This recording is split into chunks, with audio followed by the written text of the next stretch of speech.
अमरावती जिल्ह्यातील अधिकारी आणि कर्मचाऱ्यांसाठी आयोजित जिल्हास्तरीय क्रीडा व सांस्कृतिक महोत्सवाला 31 जानेवारीपासून श्री हनुमान व्यायाम प्रसारक मंडळाच्या प्रांगणात उत्साहात सुरुवात झाली आहे।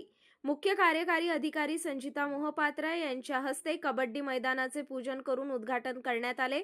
यावेळी उपमुख्य कार्यकारी अधिकारी श्रीराम कुलकर्णी, विविध विभागांचे अधिकारी आणि समिती प्रमुख उपस्थित होते।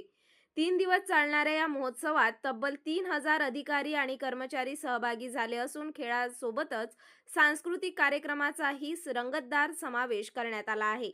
Cricket, kabaddi, kho kho, volleyball, badminton, table tennis, कॅरमसह विविध सांघिक स्पर्धा आयोजित करण्यात आल्या आहेत, तर धावणे, उंच उडी, लांब उडी, पोहणे आणि बुद्धिबळ यासारख्या वैयक्तिक स्पर्धाही सुरू झाल्या आहेत।